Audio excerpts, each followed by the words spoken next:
Could we see a huge NHL draft day trade involving Leafs forward Mitch Marner? Most NHL trade bait boards have Marner right at the top, and it's going to be the most interesting and followed player this offseason to see what his future entails. Could a new team like the Columbus Blue Jackets make a trade involving a very high pick and an interesting package for the Leafs to consider? We'll discuss that possibility coming up next. Welcome back to another video here at Top Shelf Hockey. As I mentioned, I want to talk about today the possibility of seeing a huge NHL draft trade go down between the Toronto Maple Leafs and involving Mitch Marner and possibly a team like the Columbus Blue Jackets. Now, obviously, Mitch Marner is a very interesting, hot topic right now.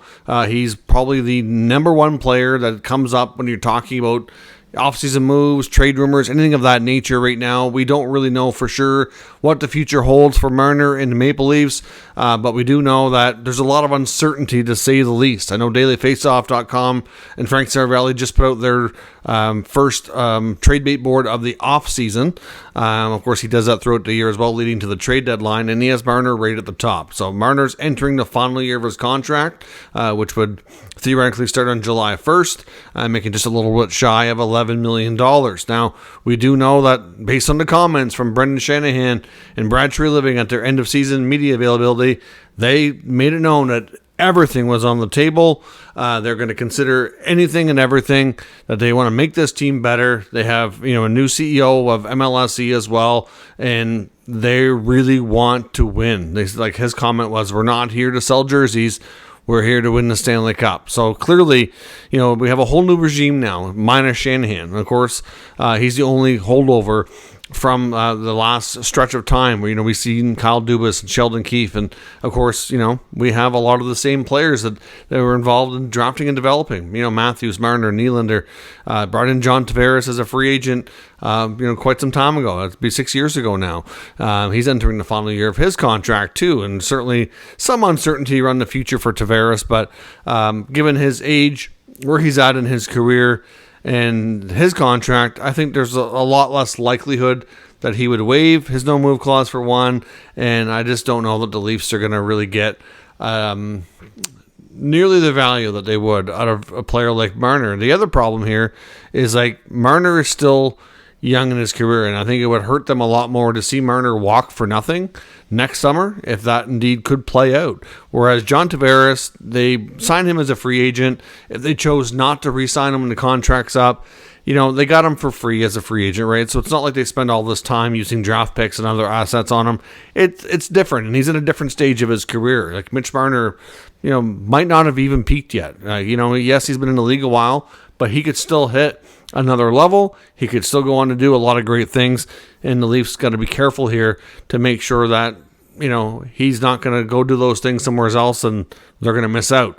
So at the end of the day, lots to talk about his future. Now, we know Tavares only got 1 year in his contract. There's some people have the argument of saying, well, with Tavares' contract coming off next year, it's not like it's they can't afford to keep Marner. But this really isn't about an affordability issue on that. Theoretically, could they ride out next season, make some tweaks like they always do, try again? They could. They absolutely could. But most people believe that the main issue here is roster construction and how things are laid out, that they don't have it, that it's too heavy in the forward group with too much money tied up. You can't invest enough in your defense, your goaltending, your bottom six forwards.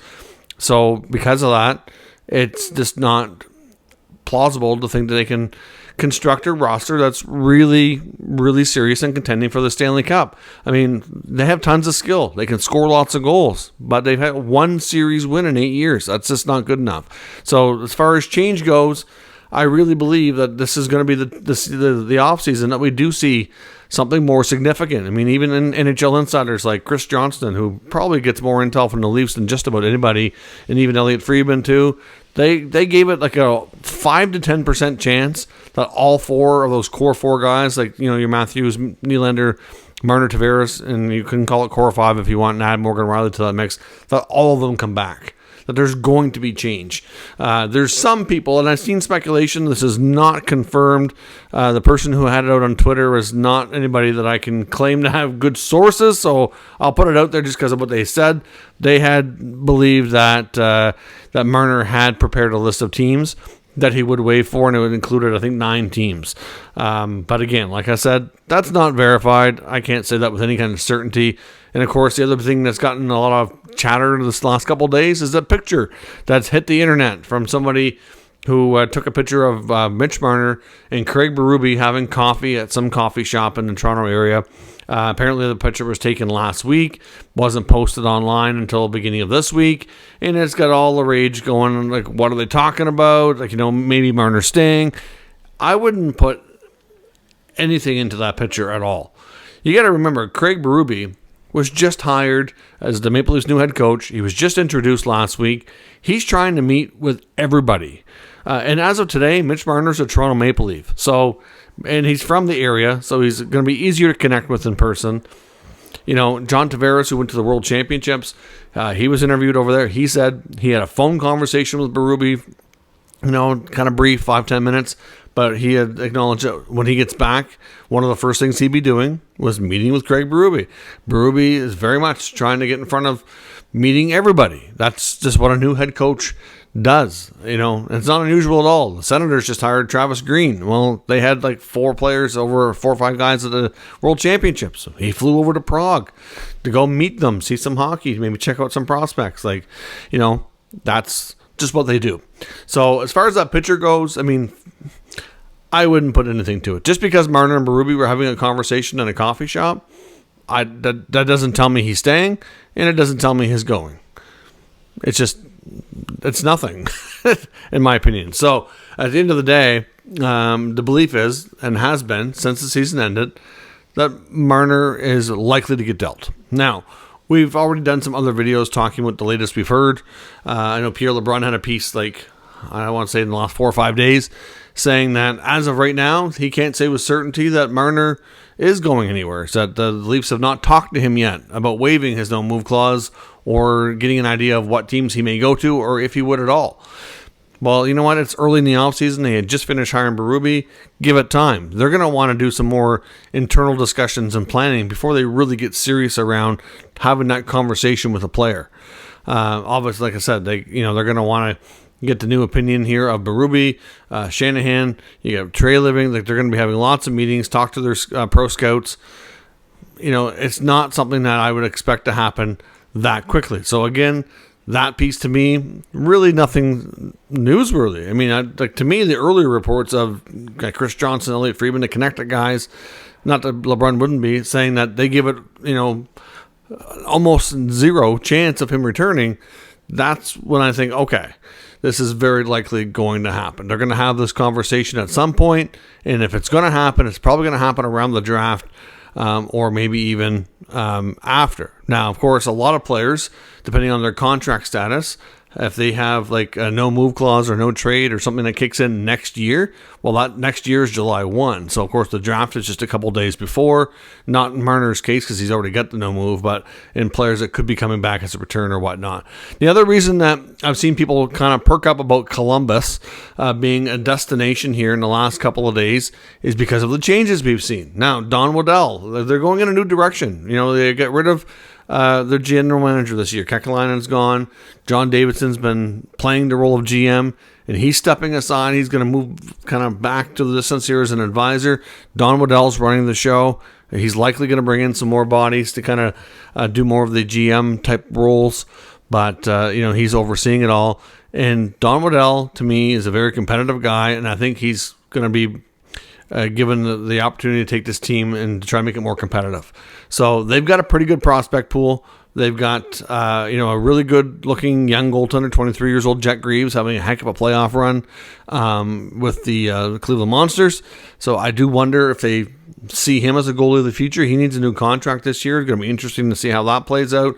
They've got a good group of young defensemen already on the way, not to mention they have a few on the roster that are already on the younger side of things, but you throw in like Jiricek and Denton Matejchuk looks really good. Corson Kuhlman's, so like they've picked up Adam Fantilli and Gavin Brindley before. Like they've got some good young players, and the one that's probably keeps coming up the most is maybe getting a fresh start would be Kent Johnson. Now you look at some of their other Russian players, like they really did well last year. So they're on the younger side of things too, right? So like to me, they do have a good group of young guys. If they can add in some more experienced players to drive that offense, they could really be taking some quick steps forward, right? So the kind of the speculation we've seen around a Columbus trade would be trading the 4th overall pick in this year's draft, along with a player like Kent Johnston, to the Leafs for Marner. Now, there could be more involved. It's not a given that that's exactly what the package is. I know there's talk about Timothy Liljegren, not necessarily linked to Marner, but there is belief that there's a decent chance Liljegren might get moved this offseason. So he could be involved. You never know, from the Leafs side. And then, of course, like from Columbus' side, they theoretically, as of today, could take the Marner contract. Now, of course, I would suspect Don Waddell is going to want to talk about an extension before pulling the trigger on a deal. We'll see how differently he manages things now that he's not in Carolina and doesn't have Tom Dundon approving everything he does. But we know during his time in Carolina, the Carolina Hurricanes, especially during the contract for Marner, that's almost done, and the second contract for Nylander, they both had long, drawn-out, contentious negotiations with Kyle Dubas. It took a long time getting terms agreed to before they signed. And, of course, going through that whole process, there were times when it looked bleak. And, like, are they going to come to terms, or are the Leafs going to have to pull off a trade here? Like, if they can't, meet the player demands, and if they're going to have it be in an impasse, is it possible a trade might? That happened.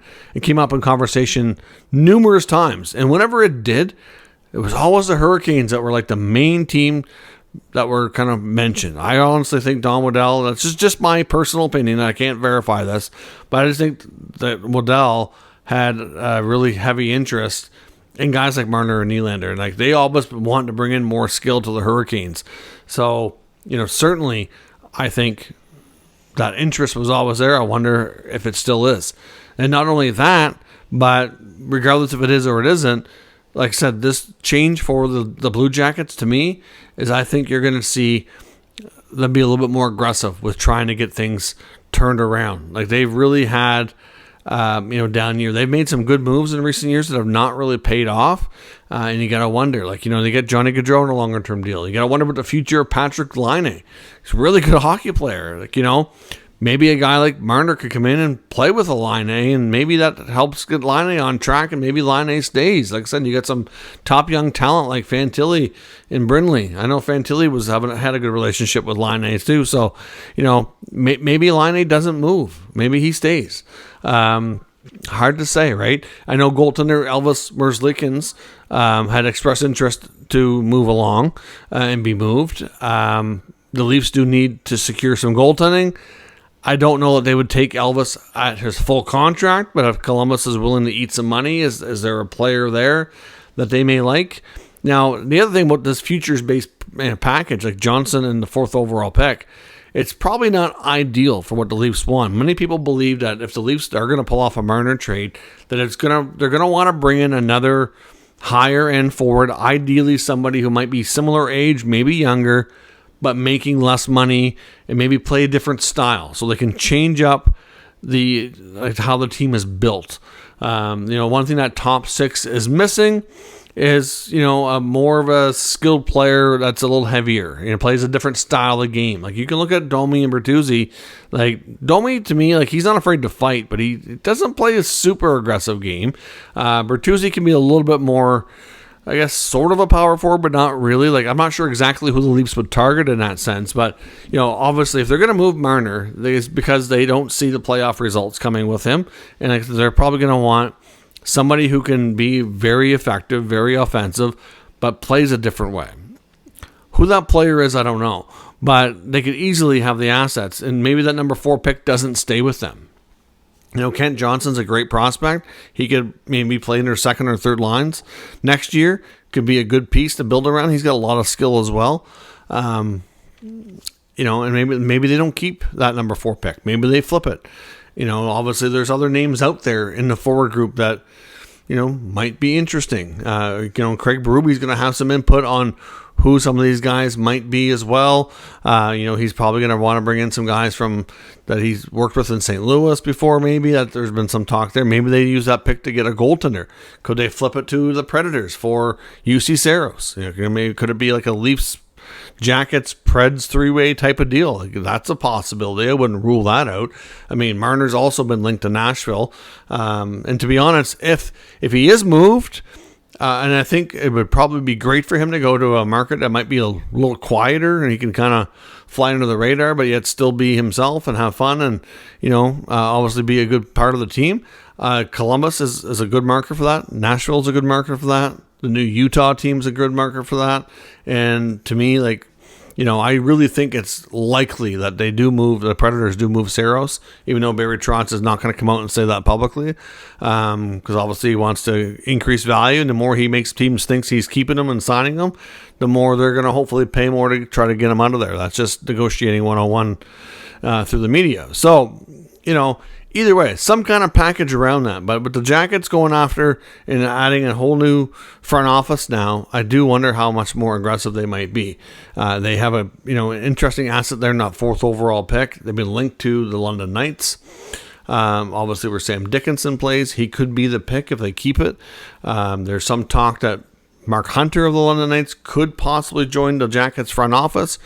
Obviously, Mitch Marner comes from the London Knights program. Obviously, Mark Hunter, I think, was a huge Marner fan. Obviously played a role in him landing in Toronto. So clearly, there's enough connections to the Jackets that I think that they would have heavy interest if a Marner trade is going to go down. And they have, a pretty big asset there, that number 4 pick, that they could use to lure him in. But like I said, will he sign an extension? We don't know. And the other thing, Mitch Marner could completely kibosh this whole thing, play the year out in Toronto, because all he's got to say is, I refuse to waive my no-move clause for any team. I'm not doing it, period. I am playing in Toronto next year. He has that full control. They've given that to him. They've painted themselves into a corner. So as much as they might want to do it, if he doesn't want to play ball, he doesn't have to. And then he could become a free agent next year and walk for nothing. So that's why they're going to talk to him. If they really do want to move him, they're going to be like, listen, Mitch, let's not wait a year to do this. Let's give you an opportunity. Obviously, that you have full control. You can call your shot now. You can get ahead of the curve. You can allow us to get a little something in return. And you can get off to a new team, get the fresh start, get a contract extension in place, and everybody kind of moves along.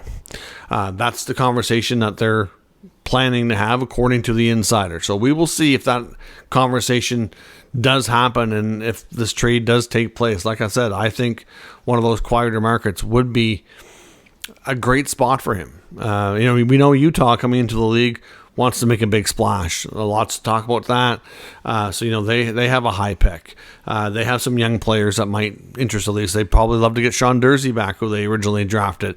Maybe but they can include a player like a Michelli or maybe a Nick Schmaltz or any of those high. I don't see them moving Clayton Keller, but any of their higher end forwards. Could they put together a package like that? They sure could.